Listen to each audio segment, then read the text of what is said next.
আপনারা দেখছেন একুশে টেলিভিশন।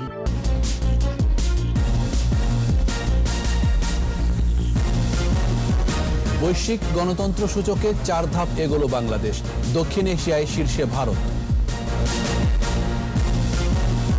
আল জাজিরার প্রতিবেদন কৌশলী ষড়যন্ত্র বললেন ওবায়দুল কাদের, অপশক্তির এজেন্ডা বাস্তবায়নে সহযোগী না হওয়ার আহ্বান।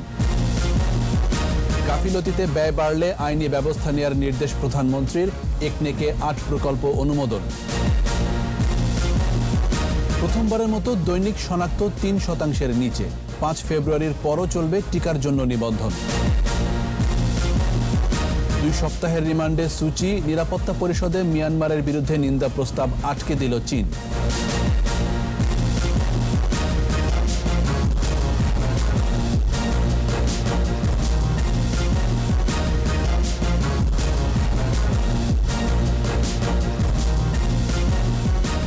শুনছিলেন ফার্স্ট সিকিউরিটি ইসলামী ব্যাংক লিমিটেড সংবাদ শিরোনাম।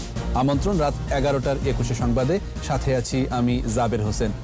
দর্শক, 21 টেলিভিশনের সংবাদ একই সাথে সরাসরি দেখতে পাবেন আমাদের ফেসবুক পেজ www.facebook.com/2124 অনলাইনে। Mega spider ceiling fan, mega বাতাসে শান্তির পরশ। এছাড়া সংবাদে আরও থাকছে,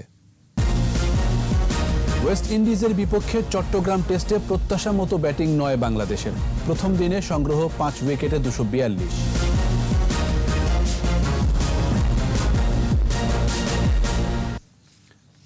বৈশ্বিক গণতন্ত্র সূচকে 4 ধাপ এগিয়েছে বাংলাদেশ। বিশ্বের 165টি দেশ ও 2টি অঞ্চলের মধ্যে বাংলাদেশের অবস্থান এখন 76তম। দক্ষিণ এশিয়ার দেশগুলোর মধ্যেও ভালো অবস্থানে Bangladesh. Economist intelligence unit EIU প্রকাশিত প্রতিবেদনে উঠে আসে এসব তথ্য। মহামারী করোনার সময়ে বিশ্বের অধিকাংশ দেশে গণতন্ত্রের পরিসর সংকীর্ণ হলেও বাংলাদেশের অবস্থান এগিয়েছে বলে প্রতিবেদনে উল্লেখ করা হয়। রিপোর্ট দুলি মল্লিকের। মহামারী করোনা মোকাবেলায় বিশ্বের অনেক উন্নত দেশের তুলনায় বাংলাদেশের সাফল্য বেশি। শুরু থেকে মহামারী ঠেকাতে কার্যকর উদ্যোগ নেয় সরকার, সুনির্দিষ্ট সময়ে ঘোষণা করে লকডাউন। শুধু তাই নয়, অর্থনৈতিক উন্নয়নের ধারা অব্যাহত রাখতে ঘোষণা করে বিভিন্ন প্রণোদনা। আর এসব সফলতার চিত্রই এবার স্পষ্ট হলো বৈশ্বিক গণতন্ত্র সূচকে। ইকোনমিস্ট ইন্টেলিজেন্স ইউনিট EIU প্রকাশিত সূচকে এবার 5.99 স্কোর নিয়ে 76তম অবস্থানে বাংলাদেশ। EIU জানায়, গণতন্ত্রের জন্য খারাপ বছর ছিল 2020। মহামারী করোনা, দেশে দেশে কঠোর নিষেধাজ্ঞা, বিধিনিষেধ আরোপ সহ বিভিন্ন কারণে গণতন্ত্রের বৈশ্বিক পরিস্থিতির অবনতি হয়েছে। তবে এমন পরিস্থিতিতেও বাংলাদেশ, ভুটান সহ এশিয়ার বেশ কিছু দেশে গণতন্ত্রের সূচকে উন্নতি হয়েছে। গণতন্ত্র সূচক বিবেচনায় পশ্চিমা দেশগুলোর সঙ্গে বরাবরই পিছিয়ে থাকে এশিয়ার দেশগুলো, এবার এগিয়েছে অনেকখানি। EIUর মতে, বৈশ্বিক ক্ষমতার ভারসাম্য রক্ষায় নির্ধারক শর্তগুলো এখন পশ্চিম থেকে পূর্বের দিকে ঘুরতে শুরু করেছে।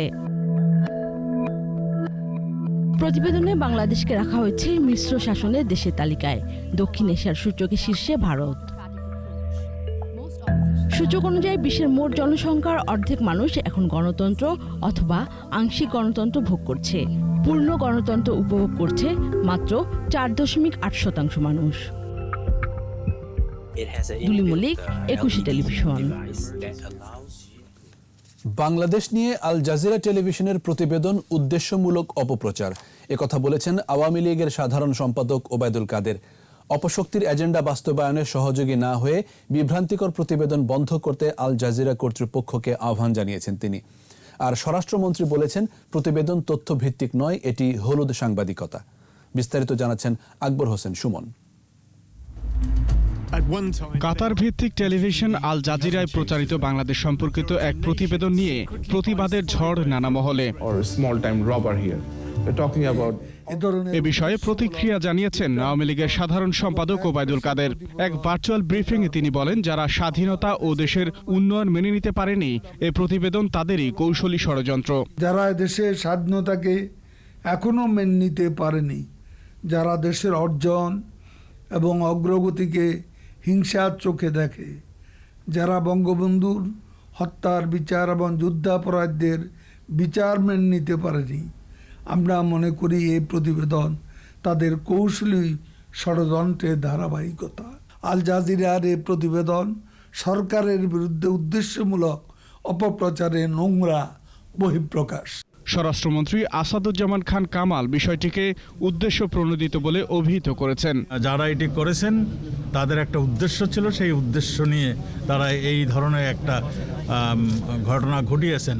তা আমরা মনে করি এগুলি ভিত্তিহীন এবং একটা মানে ষড়যন্ত্রের একটা দেশ বিরুদ্ধে একটা ষড়যন্ত্রের বহিঃপ্রকাশ ঘটছে। এমন বিভ্রান্তিকর ও উদ্দেশ্য প্রণোদিত প্রতিবেদন সাংবাদিকতাকে প্রশ্নবিদ্ধ করেছে বলেও উল্লেখ করেন দুই মন্ত্রী। যেগুলি নিয়ে আসছে এগুলি সাংবাদিকের নর্মসে এগুলি পড়ে না। আকবর হোসেন সুমন, একুশে টেলিভিশন, ঢাকা। প্রতিষ্ঠার শুরু থেকেই বাংলাদেশ বিরোধী অপতৎপরতায় জড়িত কাতার ভিত্তিক টেলিভিশন আল জাজিরা। ব্রিটিশ সাংবাদিক ডেভিড বার্গম্যান, বিএনপি ভারপ্রাপ্ত চেয়ারম্যান তারেক রহমানের ঘনিষ্ঠ সহযোগী ও ব্যবসায়িক অংশীদার ইউরো প্রবাসী সামি, পিনাকি ভট্টাচার্য ও তাসনিম খলিল, এই চার নাম ঘুরে ফিরে আসছে টেলিভিশনটির বাংলাদেশ বিরোধী অপতৎপরতায়। বিস্তারিত জানাচ্ছেন প্রণব চক্রবর্তী। 2013 সালের 5 মে যুদ্ধাপরাধের বিচার বানচাল করতে ঢাকা অবরোধ কর্মসূচির নামে রাজধানী সহ দেশের বিভিন্ন স্থানে তাণ্ডব চালায় হেফাজতে ইসলাম।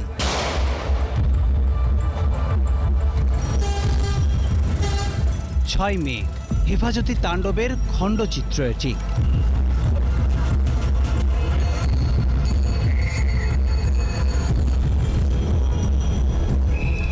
হেফাজতিদের তাণ্ডব নিয়ে কাতার ভিত্তিক টেলিভিশন চ্যানেল আল জাজিরা কোনো প্রতিবেদন প্রচার করেনি। তবে 5 মে শত শত হেফাজতি নিহত হয়েছে এরকম অসত্য প্রতিবেদন প্রচার করে টেলিভিশন চ্যানেলটি। আর এক্ষেত্রে সাংবাদিকতার নীতি নৈতিকতার ধার ধারেনি আল জাজিরা। জুরাইন কবরস্থান প্রতিবেদনে বাক প্রতিবন্ধীর সাক্ষাৎকার, ইশারায় তার কাছ থেকে দেখানোর চেষ্টা। শত শত লাশ দাফন করা হয়েছে, অথচ ওই বাক প্রতিবন্ধীর স্বজনরা জানান প্রতিবেদন তৈরির সাথে যারা যুক্ত তারাই তাকে সবকিছু শিখিয়ে দিয়েছিলেন। কোনো প্রমাণ ছাড়াই অসত্য তথ্য প্রচার করে বাংলাদেশ বিরোধী অপতৎপরতার একাধিক নজির আছে টেলিভিশন চ্যানেলটির। আল জাজিরার প্রচার প্রোপাগান্ডার নেপথ্যে যে নামটি সবচেয়ে বেশি আলোচিত তিনি হলেন ব্রিটিশ সাংবাদিক ডেভিড বার্গম্যান। বাংলাদেশের কয়েকটি দৈনিক পত্রিকায় কাজ করা এই সাংবাদিক বিবাহ সূত্রে একসময় বাংলাদেশে অবস্থান করতেন। যুদ্ধাপরাধের বিচার বানচালের ষড়যন্ত্রের সাথে জড়িত থাকা বার্গম্যান মুক্তিযুদ্ধে 30 লাখ শহীদের আত্মদান নিয়ে ব্যঙ্গ বিদ্রুপ করার দুঃসাহসও দেখিয়েছেন। একাধিকবার আদালত অবমাননার দায়ে দোষীও সাব্যস্ত হয়েছেন বিতর্কিত এই সাংবাদিক। যুদ্ধাপরাধীদের পক্ষে পশ্চিমা বিশ্বের প্রভাবশালী দেশগুলোতে লবিস্ট নিয়োগের দায়িত্ব পালন করা বার্গম্যান বিএনপি জামাতের পক্ষে বরাবরই সোচ্চার। আল জাজিরায় প্রচারিত প্রোপাগান্ডায় জড়িত আরও এক নাম তাসনিম খলিল। ইউরোপে বসে বাংলাদেশের সেনাবাহিনী, পুলিশ, র্যাব, মুক্তিযুদ্ধে নেতৃত্ব দেয়া রাজনৈতিক দল আওয়ামী লীগ, মুক্তিযোদ্ধা, বাম সংগঠন ও অসাম্প্রদায়িক শক্তির বিরুদ্ধে অপপ্রচার চালাচ্ছেন তিনি। দেশের জনপ্রশাসন, সেনাবাহিনী ও পুলিশ বাহিনীর অনেকেই। ডেভিড বার্গম্যান ও তাসনিম খলিলের আরেক সহযোগী পিনাকি ভট্টাচার্য। আল জাজিরায় বাংলাদেশ বিরোধী প্রচারণায় দেশি বিদেশি যে চক্রটি জড়িত তাদের সমন্বয়কারীর দায়িত্ব পালন করেন পিনাকি। বাংলাদেশ বিরোধী অপপ্রচারের মিশন বাস্তবায়ন করছেন ইউরোপ থেকে।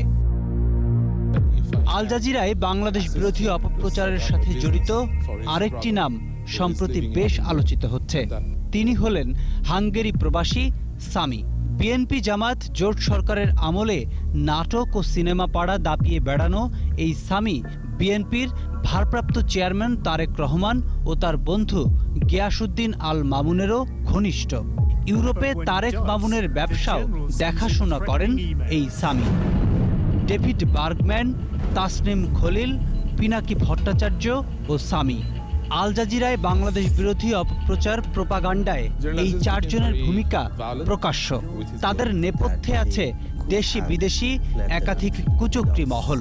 এসব চক্রের হোতাদের খুঁজে বের করাও জরুরি বলে মনে করছেন সচেতন নাগরিক সমাজ। প্রণব চক্রবর্তী, 21 টেলিভিশন, ঢাকা।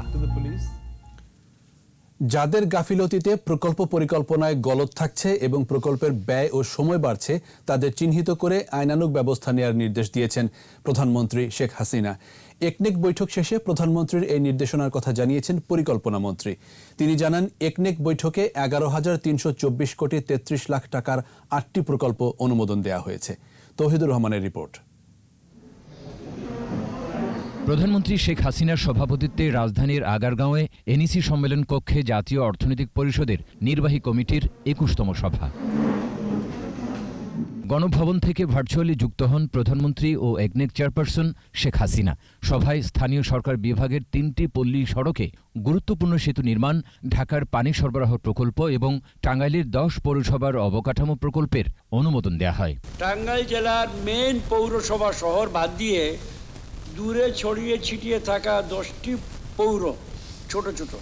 বৈঠক শেষে পরিকল্পনা মন্ত্রী এম এ মান্নান জানান, পল্লী সড়কে গুরুত্বপূর্ণ সেতু নির্মাণ প্রকল্পের প্রথম সংশোধনীতে অনুমোদন দেওয়ার সময় প্রকল্পের ব্যয় এবং সময় বৃদ্ধির সঙ্গে কারা জড়িত তাদের চিহ্নিত করতে বলেন।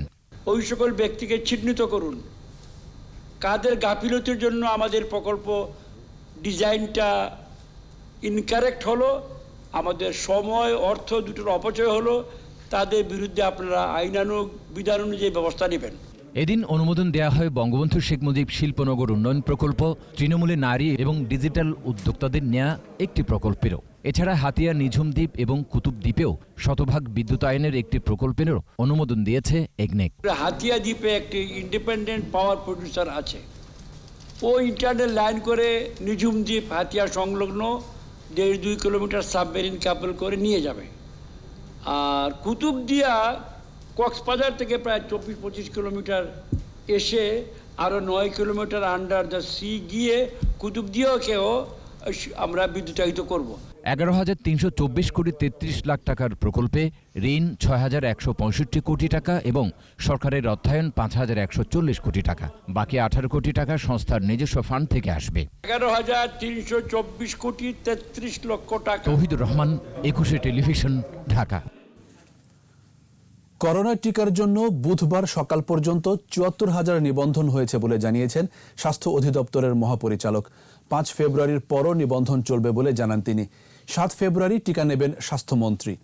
এদিকে করোনায় দৈনিক সংক্রমণ হার 2.92%, আর গত 24 ঘন্টায় আরও 13 জনের মৃত্যু হয়েছে।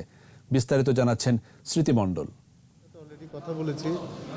স্বাস্থ্য অধিদপ্তরের করোনা টিকা কর্মসূচির সর্বশেষ প্রস্তুতিমূলক সভা। বিভিন্ন হাসপাতালের পরিচালকদের সাথে বৈঠক করেন স্বাস্থ্য অধিদপ্তরের মহাপরিচালক ABM খুরশিদ আলম। আমাদের অধিদপ্তর থেকে তো এরকম কোনো ঘোষণা দেওয়া হয়নি। পরে সাংবাদিকদের প্রশ্নের উত্তরে মহাপরিচালক জানান, টিকার জন্য নিবন্ধন একটি চলমান প্রক্রিয়া। 5 ফেব্রুয়ারির পরও নিবন্ধন চলবে। টোটাল ডোজ হচ্ছে আমাদের হাতে আছে 70 লাখ, তো আমরা ইনিশিয়াল ফেজে তো দেব 60 লাখ। তারপরে যদি আমরা মনে করি যে দেখি যে না সেইভাবে আমাদের হচ্ছে না, তাহলে আমরা ওটাকে 2 ভাগ করে দেব। আমাদের কর্মকর্তা যারা আছে তারা 7 তারিখে আমাদের মন্ত্রী মহোদয়ের সাথে আমরা নিয়ে নেব, এরকম আমাদের একটা প্ল্যান আছে। দেশের গ্রামে গঞ্জে ভ্যাকসিন নিবন্ধনের জন্য মাইকিং সহ প্রচারণা চালানো হচ্ছে বলেও জানান ডিজি। মাইকিং চলছে, স্থানীয়ভাবে পোস্টার দেওয়া হচ্ছে এবং জনপ্রতিনিধিদেরকে ইনভলভ করা হয়েছে এবং স্থানীয় যারা কমিটি আছে সেটা আছে, তারপর টিভি আছে, পত্রিকায় যাচ্ছে, সমস্ত জায়গাতেই দেওয়া হচ্ছে। এদিকে স্বাস্থ্য অধিদপ্তরের তথ্য অনুযায়ী কোভিড-19-এ 24 ঘন্টায় মারা গেছে 13 জন। এ পর্যন্ত মৃতের সংখ্যা 8,162। 14,985 জনের করোনা পরীক্ষায় শনাক্ত 438। নতুন 578 জন সহ সুস্থ 4,81,306। দৈনিক সংক্রমণ হার 2.92%। এ পর্যন্ত করোনায় মৃত্যু হার 1.52%। স্মৃতি মণ্ডল, 21 television, Dhaka. Bangladesh West Indies test series প্রসঙ্গ। চট্টগ্রাম টেস্টের প্রথম দিনে ওয়েস্ট ইন্ডিজের বিপক্ষে 5 উইকেটে 242 রান করেছে বাংলাদেশ। নিষেধাজ্ঞা কাটিয়ে লাল বলের ক্রিকেটে ফেরা সাকিব অপরাজিত আছেন ৩৯ রানে, আর লিটন দাস কাল দিন শুরু করবেন ৩৪ রানে। ওপেনার সাদমান হাফ সেঞ্চুরি করলেও ইনিংসটা খুব বড় করতে পারেননি। চট্টগ্রাম টেস্টের প্রথম দিনের কথা জানাচ্ছেন পারভেজ খোকন। প্রায় ১ বছর পর লাল বলের ক্রিকেটে ফেরা জহুর আহমেদ চৌধুরী স্টেডিয়ামে শুরুটা ভালো হয়নি টাইগারদের।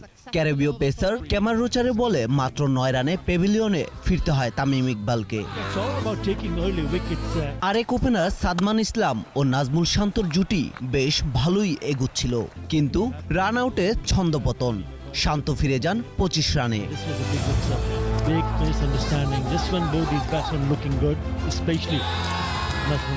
দলপতি মুমিনুলকে সাথে নিয়ে ইনিংস এগিয়ে নিতে থাকেন তরুণ সাদমান।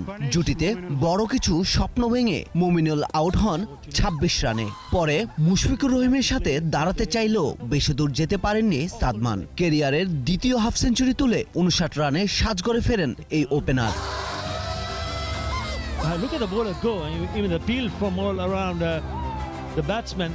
তৃতীয় সেশনে মুশফিক আর সাকিব, দুই অভিজ্ঞ ব্যাটসম্যানে ভরসা ছিল বাংলাদেশের। এই জুটি ৫০-এর উপর স্ট্রাইক রেটে পরীক্ষা নিচ্ছিলেন ওয়েস্ট ইন্ডিজের বোলারদের। তবে ওরাকিনের ঘূর্ণিতে স্লিপে ক্যাচ দিয়ে ফেরেন মুশফিক। বাংলাদেশের ৫ উইকেটের ৩টি নিয়েছেন ওয়ারাকিন। তবে শেষ বিকেলে লিটনকে সাথে নিয়ে সাকিব আল হাসান আর কোনো বিপদ হতে দেননি। পারভেজ খোকন, ২১ টেলিভিশন। মিয়ানমারে সেনা শাসন জারির প্রতিক্রিয়ায় জাতিসংঘ নিরাপত্তা পরিষদে উত্থাপিত নিন্দা প্রস্তাবে ভেটো দিয়েছে চীন। চীনের এই আপত্তির কারণে অন্য সদস্য দেশগুলোর সমর্থনের পরও প্রস্তাবটি আটকে গেল। এদিকে যোগাযোগের সরঞ্জাম অবৈধভাবে আমদানির অভিযোগে অং সান সুচির বিরুদ্ধে মামলা করেছে দেশটির পুলিশ। তাকে ২ সপ্তাহের রিমান্ডে নেওয়া হয়েছে। রিপোর্ট দুলি মল্লিকের। অভ্যুত্থানের পর ক্ষমতা পাকাপোক্ত করতে ব্যাপক তোড়জোড় চালাচ্ছে সেনাবাহিনী। এরই ধারাবাহিকতায় এবার মিয়ানমারের নেত্রী অং সান সুচির বিরুদ্ধে বেশ কয়েকটি অভিযোগে মামলা করেছে সেনাবাহিনী। এর মধ্যে আমদানি রপ্তানি আইন লঙ্ঘনের দায়ে তাকে ১৫ ফেব্রুয়ারি পর্যন্ত রিমান্ডের আদেশ দিয়েছে আদালত। সুচি ছাড়াও তার দলের প্রেসিডেন্ট মিন্টের বিরুদ্ধেও মামলা দায়ের করা হয়েছে। তার বিরুদ্ধে মহামারীর সময় গণজমায়েত নিষিদ্ধের আদেশ লঙ্ঘনের অভিযোগ এনেছে পুলিশ। তাকেও ২ সপ্তাহ পুলিশি হেফাজতে রাখা হবে। এদিকে অভ্যুত্থানের পর আটক বাকি মন্ত্রী এমপিদের ছেড়ে দিয়েছে সেনাবাহিনী। তবে সুচি কি অবস্থায় ও কোথায় আছেন সে সম্পর্কে এখনো আনুষ্ঠানিক কোনো তথ্য পাওয়া যায়নি। অন্যদিকে সেনাবাহিনীর ক্ষমতা দখলের ঘটনায় জাতিসংঘের নিরাপত্তা পরিষদের নিন্দা প্রস্তাব উত্থাপনের চেষ্টা হয়, যদিও চীনের ভেটোর কারণে তা আটকে যায়। বৈঠকে মিয়ানমারের রাজধানী নেপিডো সহ বিভিন্ন শহরে সেনাবাহিনীর টহল চলছে। তবে এর মধ্যেও প্রতিবাদ চালিয়ে যাচ্ছেন স্বাস্থ্যকর্মী সহ বিভিন্ন শ্রেণী পেশার মানুষ। দুলি মল্লিক, ২১ টেলিভিশন। নিচ্ছি প্রিমিয়ার ব্যাংক লিমিটেড সংবাদ বিরতি। নো মাস্ক নো সার্ভিস বিধি মেনে চলুন, সুস্থ থাকুন। যখন ফিরছি তখন অন্যান্য খবরের সঙ্গে আরও থাকবে। বগুড়ায় বিষাক্ত মদপানে আরও ৫ জনের মৃত্যু, ৩ হোমিওপ্যাথিক ডাক্তার সহ গ্রেফতার ৪। যোগ্যতা হারিয়েছেন পাপুল, সংসদ সদস্য পদ খারিজ সময়ের ব্যাপার বলছেন আইনজ্ঞরা। আবারও আমন্ত্রণ রাত ১১টার ২১ সংবাদে। বগুড়ায় বিষাক্ত মদপানের ঘটনায় আরও ৫ জনের মৃত্যু হয়েছে। এ নিয়ে মৃতের সংখ্যা বেড়ে ১৬। অসুস্থ আরও কয়েকজন হাসপাতালে চিকিৎসাধীন। এদিকে বিষাক্ত মদ বিক্রির দায়ে ৩ হোমিওপ্যাথিক চিকিৎসক সহ ৪ জনকে গ্রেফতার করা হয়েছে। স্বরাষ্ট্রমন্ত্রী বলেছেন, ভেজাল মদ তৈরিকারীরা গোয়েন্দা নজরদারিতে রয়েছেন। বগুড়া প্রতিনিধি ও রাসেল খানের সহায়তায় আরও জানাচ্ছেন সমর ইসলাম। বিষাক্ত মদ পানে মৃত্যুর ঘটনায় বগুড়া সদর থানায় সংবাদ সম্মেলন করে পুলিশ। জানায়, মঙ্গলবার রাতে ৪ হোমিও ফার্মেসির মালিক কর্মচারীকে গ্রেফতার করা হয়েছে। তারা হলেন পারুল হোমিও হলের নুরুন নবী শেখ, মুন হোমিও হলের M A Khalek, Karatoya homeo হলের শহীদুল ইসলাম এবং হাসান হোমিও হলের কর্মচারী জুয়েল। বিষাক্ত রেকটিফাইড স্পিরিটই মৃত্যুর কারণ বলে জানায় পুলিশ। আইনশৃঙ্খলা বাহিনী ১০ জনের মরদেহ উদ্ধার করে ময়নাতদন্ত করেছে। এদের মধ্যে বগুড়া সদরের ৮ জন এবং শাহজাহানপুর উপজেলার ২ জন। আমাদের তদন্তে যারা মূল এটার সাথে জড়িত যাদেরকে আমরা বের করতে পেরেছি তারাও গ্রেফতার হয়েছে। অপরাধীদের শাস্তির দাবি করেছেন এলাকাবাসী। এদেরকে কেউ প্ররোচনা করে এই মদগুলা খাওয়াইছে। এই অ্যালকোহল বিক্রেতা অবিলম্বে গ্রেপ্তার করে আইনের আওতায় আনা হোক।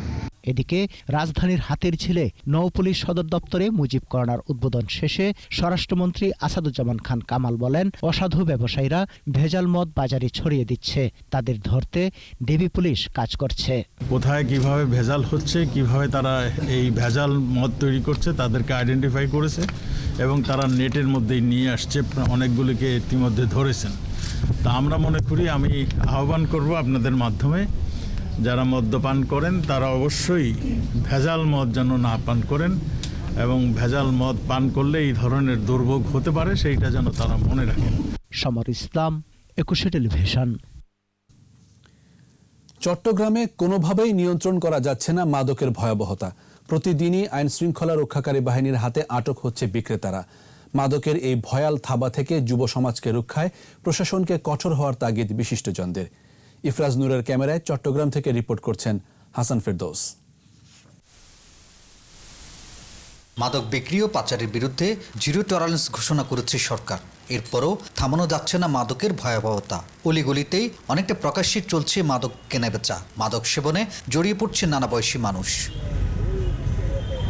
মাদকের বিরুদ্ধে প্রতিদিনই চলছে আইন শৃঙ্খলা রক্ষা বাহিনীর অভিযান। আটক করা হচ্ছে বিক্রেতাদের, উদ্ধার করা হচ্ছে মরণ নেশা, ইয়াবাসহ বিভিন্ন মাদক। নিয়মিত অভিযান পরিচালনা করায় মাদক পাচারের কৌশল পাল্টাচ্ছে ব্যবসায়ীরা। বরযাত্রী সাজিয়ে সেই বরযাত্রীর গাড়িতে করে ইয়াবা পাস করার ব্যবস্থা করছে। অর্থাৎ তারা ভাবতেছে যে যেহেতু বরযাত্রীর গাড়ি, এটা কেউ চেক করবে না, বা পর্যটকবাহী গাড়ি, এইটাও কেউ চেক করবে না। পিকনিকের গাড়ি, অনেক মানুষ, এখানে কেউ চেক করবে না। কিন্তু ল এনফোর্সমেন্ট এজেন্সি যথাযথভাবেই সেগুলোকে চেক করছে এবং এগুলো উদ্ধার হচ্ছে। মাদকের বিরুদ্ধে জিরো টলারেন্সের কথা বললেন সিএমপির কমিশনার। বললেন, যে কোনো কৌশলের বিরুদ্ধে তৎপর রয়েছে আইন শৃঙ্খলা রক্ষা বাহিনী। সড়ক পথে লক্ষ লক্ষ ইয়াবা সেই সুযোগ আর এখন নেই। কৌশল নিচ্ছে তারা নৌপথে অন্যদিক দিয়ে। আমরা শুনেছি সাগর পথ অন্যদিকে চলে যাচ্ছে, তাদের রুট পরিবর্তন করছে। বাট আমরা আমাদের এখানে আমাদের চেকপোস্ট অথবা গোয়েন্দাদের আমরা বাড়াচ্ছি এবং এটা অব্যাহত আছে। এদিকে মাদক পাচার বন্ধে প্রশাসনকে কঠোর হওয়ার তাগিদ দিয়েছেন বিশিষ্টজনরা। এজন্য সংশ্লিষ্ট কর্তৃপক্ষকে আরও সক্রিয় হওয়ার পরামর্শ তাদের। মাদকের হাত থেকে যদি আমাদের আগামী দিনের শিশু কিশোরদেরকে বা তরুণদেরকে রক্ষা করতে হয়, তাহলে সরিষার ভূতটাকে খুঁজে বের করতে হবে। অর্থাৎ শতভাগ যদি আন্তরিকতা থাকে তাহলে এটি দমন করা সম্ভব বলে আমি মনে করি। ইয়াবাসহ সব ধরনের মাদক পাচার বন্ধে আরও কঠোর হবে সরকার, এমনটাই প্রত্যাশা সবার। হাসান ফেরদৌস, একুশে টেলিভিশন, চট্টগ্রাম। দখল আর দূষণে রাজধানীর শ্যামপুর খাল মৃতপ্রায় বলেছেন ঢাকা দক্ষিণ সিটির মেয়র ব্যারিস্টার শেখ ফজলে নূর তাপস। শনির আখড়ায় মৃধাবাড়ি খাল থেকে শ্যামপুর খালের বিভিন্ন অংশ পরিদর্শন শেষে মেয়র বলেন, আসন্ন বর্ষায় নগরবাসীকে জলাবদ্ধতা মুক্ত নগরী উপহার দিতে কাজ করে যাচ্ছে ডিএসসিসি। খালের জায়গা উদ্ধার করে নান্দনিক পরিবেশ করার প্রকল্প বাস্তবায়ন করা হবে বলে জানান মেয়র। বর্ষার আগেই দক্ষিণ সিটির খালগুলো থেকে 2 লাখ টন বর্জ্য অপসারণের কাজ চলছে বলে জানান তিনি।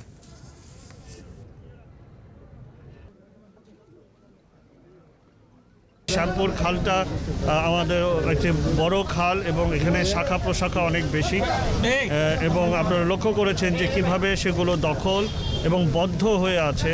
সুতরাং আমাদের সামনে কর্মযজ্ঞ সেটা অত্যন্ত দুরূহ এবং ভয়াবহ পরিবেশ রয়েছে। কুয়েতের আদালতে দণ্ডপ্রাপ্ত হওয়ায় শহীদ ইসলাম পাপুলের সংসদ সদস্য পদ খারিজ হওয়া উচিত বলে মনে করেন আইন বিশেষজ্ঞরা। তারা বলছেন, অর্থ ও মানব পাচারের দায়ে কুয়েতের আদালতে দণ্ডপ্রাপ্ত হওয়ায় পাপুল সংসদ সদস্য থাকার যোগ্যতা হারিয়েছেন। সংবিধান অনুযায়ী এই প্রক্রিয়াটি বাস্তবায়ন সময়ের ব্যাপার মাত্র বলে মনে করেন তারা। বিস্তারিত শাকেরা আরজুর রিপোর্টে।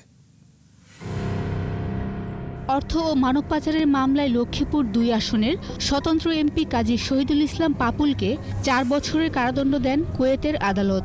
দেশের ইতিহাসে প্রথম কোনো এমপি বিদেশে এমন দণ্ড পেল। বিদেশের রায়ের পর পাপুলের সংসদ সদস্য পদ বহাল থাকবে কিনা তা নিয়ে প্রশ্ন উঠেছে। বিশেষজ্ঞরা বলছেন, এমপি পাপুলের এই বিষয়টি একেবারেই নতুন। এরকম প্রশ্ন এর আগে আসেনি। সাজা হওয়ার কারণে সংসদ সদস্য পদ গিয়েছে, এই ধরনের নজির নেই। আপনি যদি নীতি নৈতিকতা, বাস্তবতা, সমাজ বাস্তবতা, স্বচ্ছতার খাতিরে দেখতে চান, তাহলে পাপুলের আমি মনে করি সংসদ সদস্য পদ থাকা উচিত না। সংবিধানের নৈতিক স্থলনজনিত অপরাধে ন্যূনতম 2 বছরের সাজা হলে এমপি পদ খারিজ হওয়ার বিধান রয়েছে। সাজা দেশে হবে না বিদেশে তা অস্পষ্ট বলে মত দেন আইন বিশেষজ্ঞরা। আমাদের সংবিধানের 66(2) ঘ কতটুকু প্রযোজ্য, আদৌ প্রযোজ্য কিনা, অত প্রযোজ্য হলো কতটুকু হবে, সেটা একটি সাংবিধানিক ব্যাখ্যার প্রয়োজন। সেটা উচ্চতর আদালতের রায় লাগবে। তবে কুয়েতে সাজা হলেও বাংলাদেশের সংসদে পাপুলের পদ খারিজ হবে বলেই মনে করছেন তারা। এজন্য কুয়েতের আদালতের রায়ের অনুলিপি পাওয়া পর্যন্ত অপেক্ষা করতে হবে বলেও জানান আইনজ্ঞরা। তাৎক্ষণিকভাবে তার সদস্যপদ খারিজ হওয়া বাঞ্ছনীয় এবং এটা শুধুমাত্র সময়ের ব্যাপার, প্রক্রিয়া করার জন্য যতটুকু সময় সেই সময়ের ব্যাপার। দেশেও পাপুল সহ 6 জনের বিরুদ্ধে অর্থ পাচারের অভিযোগ এনে মামলা করেছে সিআইডি। এছাড়া পাপুলের ভাই ও শেলিকার 2টি প্রতিষ্ঠানের বিরুদ্ধেও এই মামলা করা হয়েছে। এছাড়া দুদক পাপুলের বিরুদ্ধে মামলা করেছে। শাকেরা আরজু, একুশে টেলিভিশন, ঢাকা। এবার আমাদের বিশেষ আয়োজন ভাষার মাস।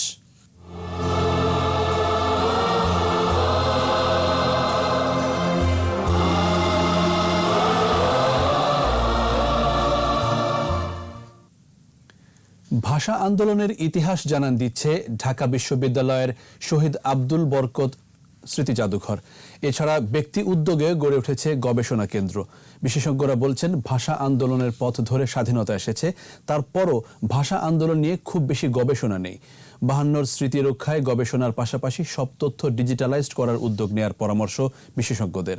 বিস্তারিত জানাচ্ছেন স্মৃতি মণ্ডল। রাজধানীর পলাশী মোড়ে ভাষা শহীদ আবুল বরকত স্মৃতি জাদুঘর ও সংগ্রহশালা। জহুরুল হক হলের ভেতরে স্মৃতি জাদুঘর ও সংগ্রহশালার পথ চলা শুরু 2012 সালের 12 মার্চ। ঢাকা বিশ্ববিদ্যালয়ের রাষ্ট্রবিজ্ঞান বিভাগের ছাত্র আবুল বরকতের জন্মস্থান ভারতের মুর্শিদাবাদের বাবলা গ্রামে। পরিকল্পনা ছিল ভাষা শহীদদের জন্মভূমিতে একটি করে জাদুঘর তৈরি। তবে এই বঙ্গের জন্মভিটা না থাকায় বিশ্ববিদ্যালয়ে আবুল বরকতের নামে গড়ে ওঠে জাদুঘরটি। শহীদ বরকতের মায়ের কবরটা গাজীপুরে অবস্থিত এখন। সেই ফ্যামিলির কাছ থেকে আমরা তখন যোগাযোগ করার পর তারা কিছু ছবি দিল। আমাদের যাত্রা শুরু হচ্ছে ছবি দিয়ে। 47 সাল দিয়ে শুরু করেছি। দেশ ভাগ হলো, ভারত পাকিস্তান হলো। আমরা ম্যাপের মধ্যে দেখানোর চেষ্টা করেছি যে এই দেশের অবয়বটা এরকম হয়ে গেল। 1947 থেকে 52 আন্দোলনের স্থিরচিত্র দেয়াল জুড়ে। ভাষা সৈনিক আবুল বরকতের ব্যবহার করা বিভিন্ন জিনিসপত্র, মরণোত্তর 21 পদক, বিশ্ববিদ্যালয়ের সনদ, বাবার কাছে লেখা চিঠি, কিশোর বয়সের ছবি সহ রয়েছে নানা স্মৃতিচিহ্ন। দোতলার পাঠাগারে ভাষা আন্দোলন নিয়ে আছে 4 শতাধিক বই। জাদুঘরে ডিজিটালাইজেশন করার পরিকল্পনার কথা জানালেন জাদুঘর ও সংগ্রহশালার পরিচালক। ভাষা আন্দোলনে আমাদের মতো সংগ্রহ বাংলাদেশে আর কারোই নাই। আমরা ভাষা আন্দোলনের প্রায় 450 বই বের হয়েছে। 400 বই আমাদের এখানে আছে। ডাবল কপি, কখনো 3টা কপি আছে। কিন্তু আমরা যেটা চাচ্ছি যে উপরের যে লাইব্রেরি অংশটা, সেখানে আমরা সফট কপি রাখতে যাচ্ছি আমরা, যেখানে কোনো গবেষকের যদি উপাদান সংগ্রহ করতে হয়, সোর্স ম্যাটেরিয়াল, তাদের আর অন্য কোনো লাইব্রেরিতে যাওয়ারই প্রয়োজন হবে না। ধানমন্ডির 10 নম্বর রোডে ভাষা সৈনিক কাজী গোলাম মাহবুবের এই বাড়িতে ভাষা আন্দোলন গবেষণা কেন্দ্র ও জাদুঘর। দেয়াল জুড়ে ভাষা সংগ্রামীদের ছবি, প্রথম শহীদ মিনার, স্মারক গ্রন্থ, ভাষা আন্দোলনের মুখপত্র সাপ্তাহিক সৈনিক ও সিলেটের নবেলাল পত্রিকার মূল কপি। ভাষা আন্দোলনের শহীদ 8 বছরের শিশু ওহিউল্লাহর পোর্ট্রেটও করা হয়েছে জাদুঘরের উদ্যোগে। আছে 4 শতাধিক ভাষা সৈনিকের স্মৃতিচারণমূলক সাক্ষাৎকার ও জীবন বৃত্তান্ত। সময়ের প্রবাহে ইতিহাসের পাতা থেকে হারিয়ে যাওয়া তথ্যকে খুঁজে এনে তথ্য ভাণ্ডার হিসেবে গড়ে তোলা গবেষণা কেন্দ্রটি আগামী প্রজন্মের জন্য অমূল্য সম্পদ। স্মৃতি মণ্ডল, একুশে টেলিভিশন, ঢাকা। আবারও প্রিমিয়ার ব্যাংক লিমিটেড সংবাদ বিরতি। নো মাস্ক নো সার্ভিস বিধি মেনে চলুন, সুস্থ থাকুন। যখন ফিরছি তখন অন্যান্য খবরের সঙ্গে আরও থাকবে। মৌসুমী বাজারের মতো আচরণ করছে পুঁজিবাজার। প্রাতিষ্ঠানিক ও বড় বিনিয়োগকারীদের দায়ী করছেন বিশ্লেষকরা। দেখছেন রাত 11টার 21 সংবাদ। নেতাকর্মীদের শুভেচ্ছা আর ভালোবাসায় সিক্ত হয়েছেন চট্টগ্রামের লোহাগাড়া উপজেলা শাখার নবগঠিত স্বেচ্ছাসেবক লীগ নেতারা। বুধবার দুপুরে চট্টগ্রাম শহর থেকে পদুয়ায় পৌঁছালে মোটরসাইকেল শোভাযাত্রার মাধ্যমে তাদের লোহাগাড়ায় নিয়ে আসা হয়। পরে উপজেলা পরিষদ চত্বরে সংক্ষিপ্ত আলোচনা সভায় বক্তব্য রাখেন উপজেলা আওয়ামী লীগ নেতা শহীদুল কবির সেলিম, উপজেলা স্বেচ্ছাসেবক লীগের সভাপতি রিদওয়ানুল হক সুজন। পরে বঙ্গবন্ধুর প্রতিকৃতিতে ও স্মৃতিসৌধে পুষ্পার্ঘ্য অর্পণ করেন নবগঠিত কমিটির নেতারা। এ সময় তারা আওয়ামী লীগ সভাপতি প্রধানমন্ত্রী শেখ হাসিনার প্রতি কৃতজ্ঞতা প্রকাশ করেন। টাঙ্গাইল জেলার গোপালপুর উপজেলায় বীর মুক্তিযোদ্ধা তুলা কমান্ডার পাঠাগার উদ্বোধন করা হয়েছে। পাঠাগারটি উদ্বোধন করেন গোপালপুর সরকারি কলেজের অবসরপ্রাপ্ত অধ্যাপক বাণীতোষ চক্রবর্তী। সদ্য প্রয়াত বীর মুক্তিযোদ্ধা তুলা কমান্ডারের নিজ বাসভবনে পাঠাগারটি পরিচালিত হচ্ছে। রোববার থেকে বৃহস্পতিবার বিকেল 3টা থেকে রাত 9টা পর্যন্ত পাঠাগারটি জনসাধারণের জন্য উন্মুক্ত থাকবে। পাঠাগারে মূলত রয়েছে মুক্তিযুদ্ধ ভিত্তিক ও শিশুতোষ বই। এছাড়া পাঠাগারের আওতায় রয়েছে প্রাথমিক ও মাধ্যমিক স্তরের শিক্ষার্থীদের জন্য পাঠচক্র, পাঠ পর্যালোচনা ও মূল্যায়ন এবং শিক্ষাবৃত্তির ব্যবস্থা। এবার ব্যবসা বাণিজ্যের খবর।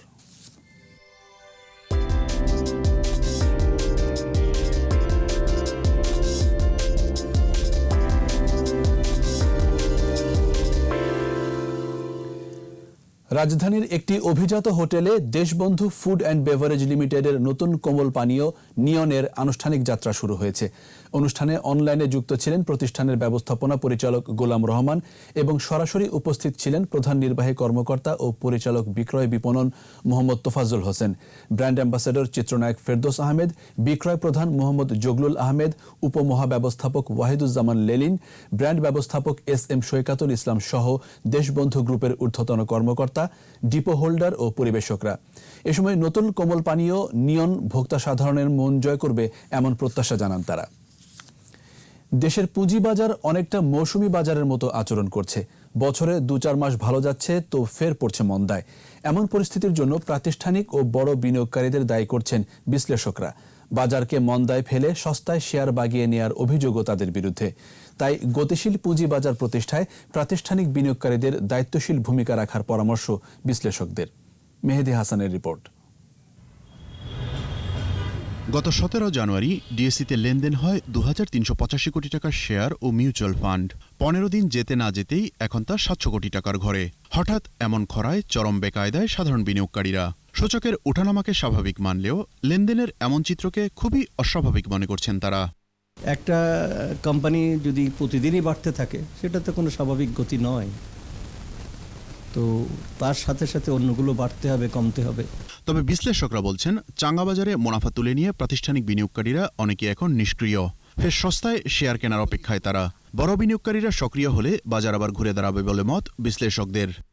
আরো বাড়ার সুযোগ আছে, অনেক ভালো শেয়ার আছে, আবার অনেক খারাপ শেয়ারও আছে। বুঝে শুনে কিনতে পারলে আমি ভবিষ্যৎটাকে ভালো দেখছি। এদিকে আইপিওতে প্রাতিষ্ঠানিক বিনিয়োগকারীদের জন্য রয়েছে বড় কোটা। বুক বিল্ডিংয়ে 50% এবং ফিক্সড প্রাইস আইপিওতে 40% শেয়ার পান তারা। আর ওই শেয়ার সেকেন্ডারি মার্কেটে আসার পর লাফিয়ে বাড়তে থাকে, যা উচ্চমূল্যে বিক্রি করে বিপুল মুনাফা তুলে নেয় প্রাতিষ্ঠানিক বিনিয়োগকারীরা। তাই আইপিওতে প্রাতিষ্ঠানিক কোটা কমানোর দাবি উঠেছে। গত প্রায় 1 বছরে বিমা কোম্পানির শেয়ারের দর 200 থেকে 600% পর্যন্ত বেড়েছে। এছাড়া সম্প্রতি কয়েকটি শেয়ারের দামও বাড়ে কয়েক গুণ, যদিও অনেক ভালো কোম্পানির শেয়ারের দর এখনও তলানিতে। এমন পরিস্থিতিকে স্বাভাবিক মনে করছেন না বাজার সংশ্লিষ্টরা। বা আজকে হলটেড হয়েছে, কালকে আবার পড়ে যেতে পারে, এতে তো আপনার বিনিয়োগকারীরা ক্ষতিগ্রস্ত হবে। কিন্তু মার্কেটকে ধরে রাখতে হলে ধীরে ধীরে কার্যক্রম পরিচালনা করতে হবে। হুট করে কোনো কার্যক্রম পরিচালনা করলে এতে সাধারণ বিনিয়োগকারীরা ক্ষতিগ্রস্ত হবে। নির্দিষ্ট সময় বা মৌসুম নয়, বিশ্বের অন্যান্য দেশের মতো সারা বছরই পুঁজিবাজারকে গতিশীল দেখতে চান সংশ্লিষ্টরা। মেহেদী হাসান, 21 টেলিভিশন, ঢাকা। আর এরই সাথে শেষ করছি রাত 11টার 21 সংবাদ। যাবার আগে ফার্স্ট সিকিউরিটি ইসলামী ব্যাংক লিমিটেড সংবাদ শিরোনামগুলো আরও একবার। বৈশ্বিক গণতন্ত্র সূচকে 4 ধাপ এগোলো বাংলাদেশ, দক্ষিণ এশিয়ায় শীর্ষে ভারত। আল জাজিরার প্রতিবেদন কৌশলী ষড়যন্ত্র বললেন ওবায়দুল কাদের, অপশক্তির এজেন্ডা বাস্তবায়নে সহযোগী না হওয়ার আহ্বান। গাফিলতিতে ব্যয় বাড়লে আইনি ব্যবস্থা নেওয়ার নির্দেশ প্রধানমন্ত্রীর, একনিকে 8 প্রকল্প অনুমোদন। প্রথমবারের মতো দৈনিক শনাক্ত 3% নিচে। 5 ফেব্রুয়ারির পরও চলবে টিকার জন্য নিবন্ধন। 2 সপ্তাহের রিমান্ডে সূচি। নিরাপত্তা পরিষদে মিয়ানমারের বিরুদ্ধে নিন্দা প্রস্তাব আটকে দিল চীন।